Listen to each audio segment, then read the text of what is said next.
Hi friends, ఈరోజు మనము ఆధార్లో name correction ఎలా చేసుకోవాలనేది మనము ఈ వీడియో చూద్దాం.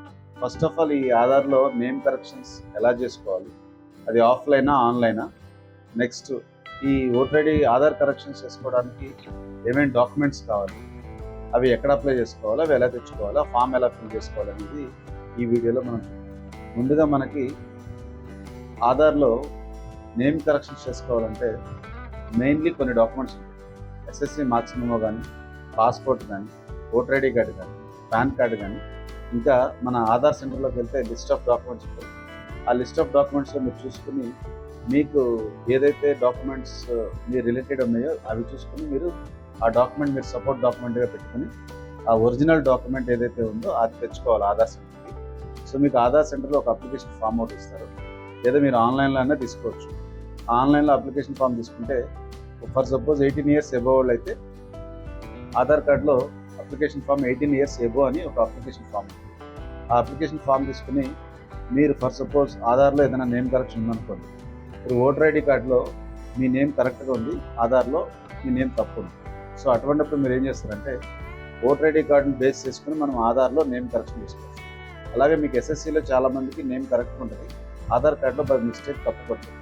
సో అటువంటి టైంలో కూడా మీరు ఆ ఎస్ఎస్సి మార్క్స్ మెమోని ప్రూఫ్ పెట్టుకుని మీరు ఆధార్ కార్డులో నేమ్ కరెక్షన్ చేసుకోవచ్చు.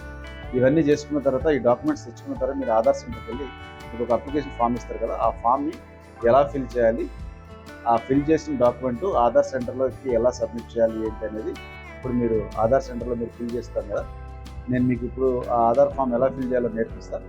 ఆ ఫిల్ చేసిన తర్వాత ఈ డాక్యుమెంట్ తీసుకెళ్ళి మీరు ఆధార్ సెంటర్లోకి వెళ్ళి వాళ్ళకి ఇస్తే వాళ్ళు మీ బయోమెట్రిక్ ఆ డీటెయిల్స్ అన్ని తీసుకొని మీరు ఆధార్ చేసుకోవచ్చు. సో వన్స్ అది ఆధార్ అప్డేట్ అయిపోయిన తర్వాత మీ మొబైల్ నెంబర్కి ఒక మెసేజ్ వస్తుంది, ఇది అప్లై చేసుకున్నాం. దాని తర్వాత కూడా మీకు అప్డేట్ అయిపోయిన తర్వాత కూడా ఇంకొక మెసేజ్ కూడా వస్తుంది, 1 week పట్ల అప్డేట్ అయిపోయిన కానీ మీకు ఒక మెసేజ్ వస్తుంది, update your Aadhaar has been updated, kindly download this Aadhaar card. Aadhaar card మీరు ఆన్లైన్లో అన్నా తీసుకోవచ్చు, ఇంటికి కొరియర్ వస్తుంది. మీకు ఇప్పటివరకు ఈ ఛానల్ ఫస్ట్ టైం వస్తే మీరు కంపల్సరీగా ఈ ఛానల్ సబ్స్క్రైబ్ చేసుకోండి, లైక్ చేయండి, షేర్ చేసుకోండి. సో దట్ ఇటువంటి ఇన్ఫర్మేషన్ ఇంకా చాలామందికి డౌట్స్ ఉన్నాయి. సో ఇటువంటిది మీరు వేరే షేర్ చేస్తే సో మీకు కూడా వాళ్ళకు కూడా హెల్ప్ చేసినట్టు అవుతుంది, మాకు కూడా కొద్దిగా సపోర్ట్ చేసినట్టు అవుతుంది. దయచేసి లైక్ చేసి షేర్ చేసుకోండి. జై హింద్.